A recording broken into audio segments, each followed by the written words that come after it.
네, 경제 라이브입니다. 경제 현안에 대해서 깊지만 쉽게 전해드리도록 하겠습니다. 오늘은 허준영 서강대 경제학부 교수 그리고 송원재 서울시립대 경제학부 교수 나오셨습니다. 안녕하세요. 네, 어서 오세요.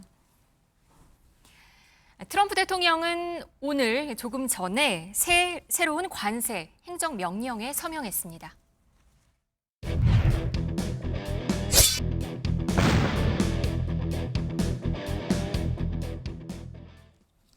네, 행정명령 서명 소식은 조금 전에 들어온 소식인데요. 발효는 서명 후 7일 후입니다. 그러니까 적용은 한국 시간으로 8월 7일 오후 1시부터 적용이 됩니다. 이 한미 관세 협상 타결 후에 여러 후일담들이 들어오고 있습니다. 백악관이 공개한 사진 한번 먼저 보시겠습니다. 어제 한미 관세 협상 타결 후에 백악관이 올린 사진인데요.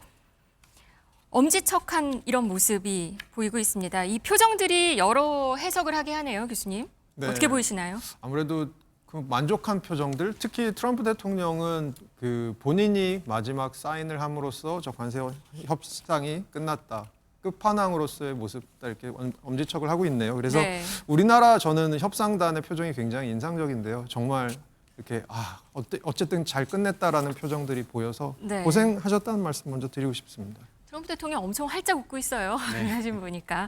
협상이 어떻게 진행됐는지 좀 궁금한데요. 사실 일본이나 유럽 같은 경우에 우리 협상했을 때 트럼프 대통령이 종이를 한 장 들고 있었잖아요. 네. 거기에 손글씨로 숫자를 지우고 다시 쓴 글자. 네. 혹시 우리와의 협상에서는 어떤 모습이었을까 좀 궁금을 했는데 일단 트럼프 대통령이 종이에 뭐 쓰고 지우고 이런 건 없었다고 전해지고 있어요. 네네.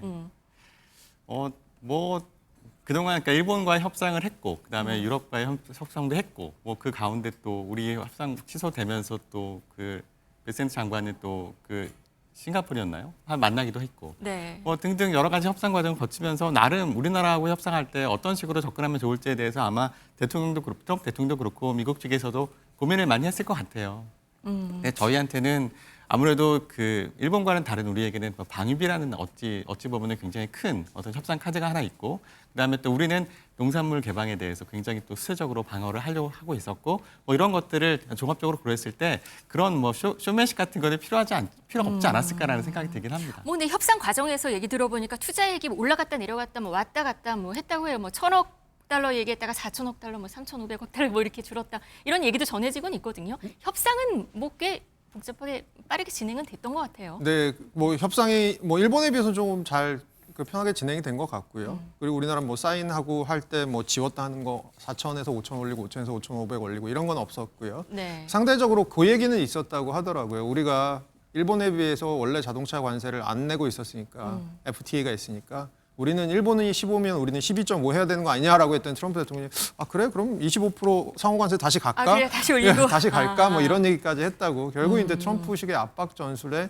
또 우리나라가 또 얻지 못한 부분도 있는 것 같습니다. 네, 소고기 30개월 이상 소고기 시장 추가 개방은 여하튼 지켰습니다. 그런데 협상단은 이때 지난번 광우병 사태 때 촛불 집회했던 사진들을 가지고 가서 보여줬다고 합니다. 저희가 그 농식품부가 사진들을 챙겨가지고 여한구 산업부 통상교섭본부장에게 이 사진들을 전달했다고 하는데요. 한번 보시죠. 지금 보이는 이 사진입니다.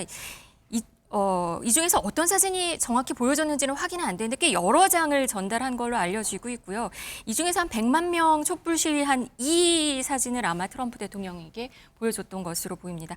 농산물 개방이 정치적으로 우리한테 얼마나 민감한지 이런 걸 좀 보여주는 거였다고 볼 수 있는 거죠. 네, 맞습니다. 그리고 트럼프식의 협상은 사실은 니네가 이러니까 우리가 너무 아파 이러면 사실 협상이 잘 안 됩니다. 그러니까 니네가 이러면 너네도 조금 안 좋을 걸 이런 식으로 비즈니스로 접근을 해야 되는 협상이거든요. 저 광우병 사진들은 어떻게 보면 그런 거죠. 미국산 소고기 30개월 이상 풀어줬을 때 아마 저런 일이 다시 벌어질 수 있고 오히려 지금 우리가 미국의 소고기 최대 수입국인데 오히려 미국 소고기의 시장 점유율이 떨어질 수도 있어. 사람들이 건강 걱정하니까 이런 것들로 반대로 접근을 오히려 그렇게 오히려 그렇게 접근했을 접근했을 가능성도 저는 충분히 있을 것 같습니다. 저희가 오늘 아침에 농식품부에 부탁을 해서 이 사진을 요청해서 받은 거거든요. 어떤 사진을 전달했냐고 물어봤더니 이 사진들이 왔어요. 봤더니 밑에 캡션이 영어로 다 달려있네요. 네. 정말 이거를 보여주면서 했던 게 주요했다고 보시나요? 저는 그렇게 생각해요. 이번 협상단에 어찌 보면은 가장 잘한 것 중에 하나라고 생각을 합니다. 그러니까 협상할 때 그러니까 지금 만약에 농산물 수입이 되고 그다음에 30개월 이상의 소가 수입이 된다고 했을 경우에 그러면 당사자들인 어떤 농민들, 그다음에 축산 가구만 사실 손해를 보는, 그러니까 굉장히 손해를 볼 것 같은데 이것이 그게 아니다. 우리나라 전 국민이 여기에 대해서 민감하다라는 어떤 국민적 여론을 전달하는 것이 사실은 협상 전략에 굉장히 중요하게 작용을 하거든요. 감정에 호소한 거 플러스 오히려 더 안 좋을 수도 있다라는 식의 그럼요. 시그널을 줄 수도 있겠군요. 트럼프 대통령이 굉장히 정치적인 사람이잖아요. 네. 그러니까 정치 이슈에 굉장히 민감할 거란 말이에요. 그러니까 이것이 잘못 건드렸다가 한국과의 협상뿐만 아니라 한미 관계에 있어서 무엇인가 자기가 실기할 수 있을 수도 있다는 요만큼의 어떤 걱정이라도 있으면 아마 그것들에 대해서는 고려하지 않았을까라는 생각이 듭니다. 한 30-40분 정도 협상이 진행됐다고 합니다. 생각보다 이 정도면 빠른 거라고 볼 수 있는 건가요? 네, 빠른 거라고 볼 수 있을 것 같고요. 뭐 일본하고 걸린 시간에 비해서도 훨씬 빠르고 그리고 생각해 보면 그런 이유 중에 하나는 저는 하워드 러스팅 상무장관이랑 미리 굉장히 얘기가 잘 된 부분. 그래서 네. 하워드 러스팅 상무장관이 하면 이제 트럼프 대통령한테 전화를 걸었겠죠. 한국이 갖고 온 카드 이제 준비된 것 같아요. 한번 보시죠. 해서 딱 보고 오케이라고 한 게 아마 협상의 막전 막후가 아닐까 정도로 생각하고 추측이신 있습니다. 거죠? 네, 생각하고 있습니다. 네. 하루 전날 갑자기 전격적으로 타결되면서 여러 어떻게 된 거지라는 추측들은 많이 나오고 있는 상황입니다. 트럼프 대통령이 나오면서 협상장에서 나오면서 우리 대표단한테 한 말도 좀 재밌었어요. 대통령이나 국무총리 아니면은 직접 협상을 하지 않는다. 그런데 내가 이 한국을 중요하게 생각해서 여러분들을 만난 거다. 이런 얘기를 또 했다고 해요. 이제 그만큼 사실은 어떻게 보면 우리가 가진 협상 카드 중에 일부가 트럼프 대통령의 굉장히 이 심금을 울린 부분은 저는 분명히 있는 것 같아요. 그러니까 네. 관심을 있어 한 부분이 분명히 있는 것 같고요. 아마 뭐 이게 조선업일 수도 있고요. 사실 조선업 얘기를 하다 보면 이 23일, 24일 날 하워드 러팅 상무장관 집에 가서 협상을 우리나라 대표단이 맞아요. 하고요. 갔죠. 네. 그 당시에 이제 뭐 패널 같은 걸 준비를 했다고 합니다. 네, 우리- 저희 그 사진 좀 준비가 되어 있는데요. 미국 조선업 부활을 얘기했던 네네네네. 이 마스카 프로젝트가 들어있던 이게 이 패널입니다. 예, 요 이게- 패널인데 네. 저걸 갖고 프레젠테이션을 하는데 저거 지금 패널을 싸고 있는 게 보안상 싸고 있는데 저거 이제 식탁보로 급조를 해서 싼 겁니다. 호텔의 식탁보. 네, 호텔의 식탁보로. 왜냐하면 뭐 미리 준비를 못 해간 건데 이게 내용이 세면 안 되잖아요. 네. 그래서 그걸 준비해서 갈 만큼 사실 급박하게 준비를 한 거고 그런 측면에서 저거에 관심을 보여서 야, 나 스코틀랜드 가는데 상무장관이 러스팅 상무장관이 나 스코틀랜드 가는데 야, 너네 와서 니네 얘기 좀 더 듣고 싶은데 이래서 따라갔다라고 나중에 이제 알려져 있습니다. 근데 저 패널 준비는 사실 한국에서 미리 했다고 합니다. 그러니까 저 내용을. 식탁보만 네. 현지 식탁보, 준비고 저 네. 패널 자체는 세종청사에서 이제 밤새워 가면서 미리 준비를 했다고 합니다. 근데 이게 보안 때문에 가려야 되기 때문에 식탁보로 급히 싸가지고 여기까지 들고 간 거군요. 네, 그런 것 같습니다. 네, 이 패널을 보고 이 마스카 프로젝트에 대해서 뭐 러트닉 장관이 그레이트 아이디어다 뭐 이렇게까지 말을 했다고 해요. 정말 네. 좋아하긴 했나 봐요.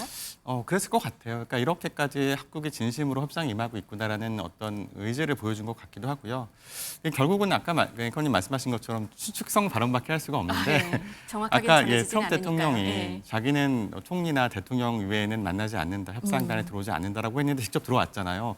저는 또 이렇게 해석이 돼요. 근데 좀 있으면 한미 정상회담이 있을 거란 말이죠.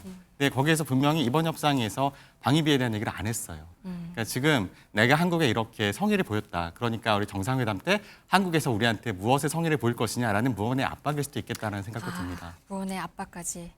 이 러트닉 장관에 대한 얘기는 좀 재밌습니다. 이 러트닉 상무장관이 사실은 좀 폭스뉴스에 나왔었어. 이제 한국에 대해서 얘기를 한번 한 적이 있어요. 그러면서 내가 스코틀랜드까지 왔는데 따라왔다 이러면서 막 웃으면서 얘기를 했단 말이에요. 그래서 과연 이게 잘 협상이 될까 이런 생각도 들었는데 오히려 타결에 결정적인 역할을 하면서 조언까지 했다고 전해지고 있습니다. 뭐 하여튼 트럼프 대통령은 세상에서 가장 뛰어난 협상가니까 너네 이렇게 해라 그래. 뭐 우리 협상단들은 모여가지고 서로 뭐 롤플레이도 하고 뭐 이랬다고 전해지고 있어요. 네, 맞습니다. 그러니까 트럼프 대통령 역할을 한 명씩 돌아가면서 하고. 근데 누가 했어도 트럼프 대통령 역할은 못했을 것 같아요. 그 세상에 유일무이한 캐릭터니까요. 근데 그 정도로 사실 굉장히 절박하게 진심으로 임했다라고 볼 수 있을 것 같습니다. 이재명 대통령은 이 관세 협상 타결에 대해서 큰 고비를 넘겼다고 밝혔습니다. 그러면서 협상 과정에 이가 흔들릴 정도였다라고도 말을 했는데요. 한번 들어보시겠습니다. 이빨이 흔들려가지고 사실 내가 말을 안 해서 그렇지. 내가 가만히 있으니까 진짜 가만히 줄 알고 말이에요. 말을 하면 악영향을 주니까 말을 안 한 거예요. 그러나 말 안 하는 와중에 오리가 물살에 떠내려가지 않기 위해서 우아한 자태로 있지만 물 밑에서는 얼마나 생 난립니까? 우리 가까이 있는 참모분들은 알지요.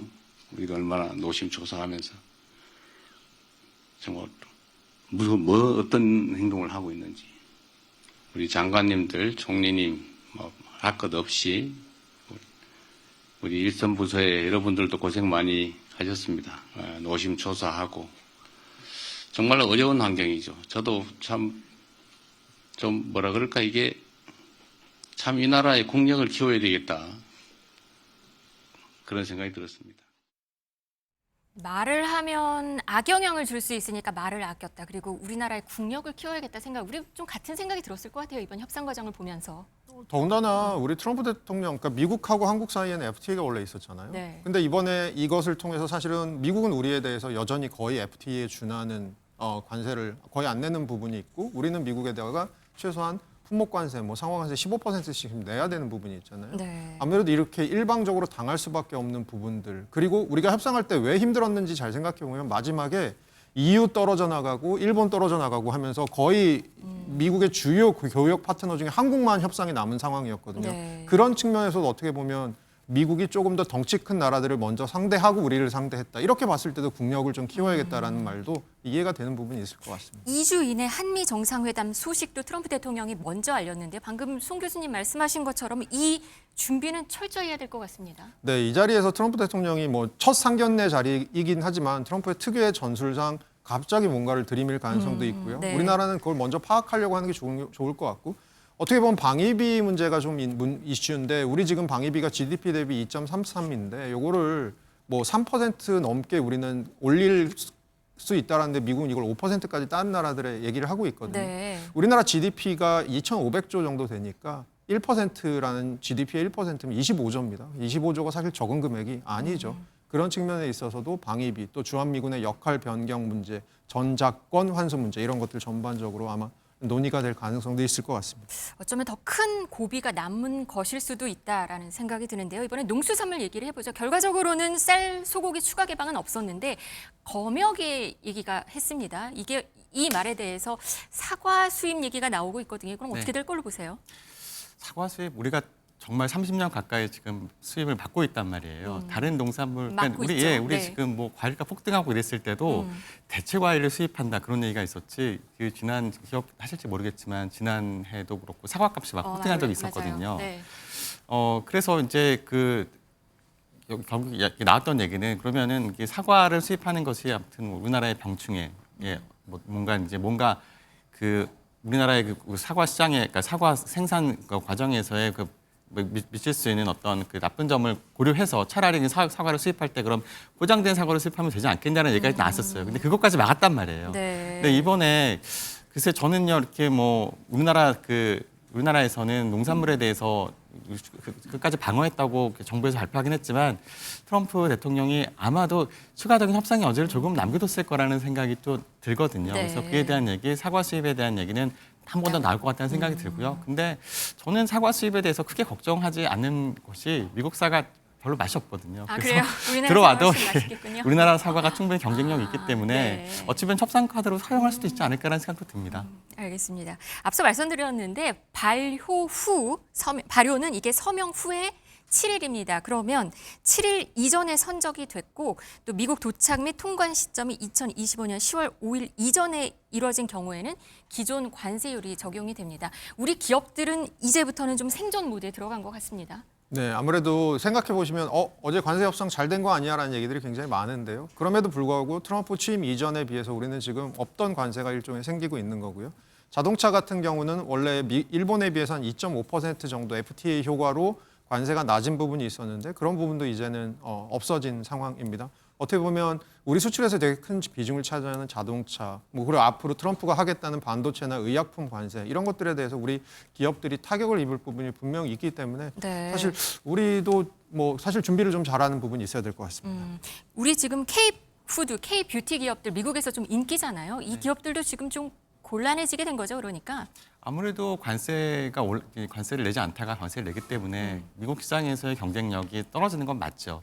네, 그렇지만 저는 오히려 이 사건이 우리나라의 그 어떤 K 문화가 전 세계로 확산되는 계기가 될 수 있을 거라는 생각이 들어요. 그러니까 결국은 전 세계로 다른 나라로 그러면 미국 이외에 그렇죠. 예. 이게 이제 살아남기 위해서는 이게 정말 그 수출 다변화도 필요하고 그다음 우리나라의 문화에 대한 영향력이 미국뿐만 아니라 전 세계에 지금 이게 펼쳐지고 있기 때문에 아무래도 기업들이 조금 더 마케팅을 좀 다른 해외 쪽으로 좀 돌려야 되지 않을까라는 생각을 합니다. 네, 이번 한미 관세 협상 타결은 최악의 시나리오는 피했다는 그런 평가는 많습니다. 하지만 진짜 숙제는 아마 지금부터일 것 같습니다. 어떻게 디테일한 윈윈한 어떤 계획을 잘 짜야 되는 그런 시점이 온 것 같습니다.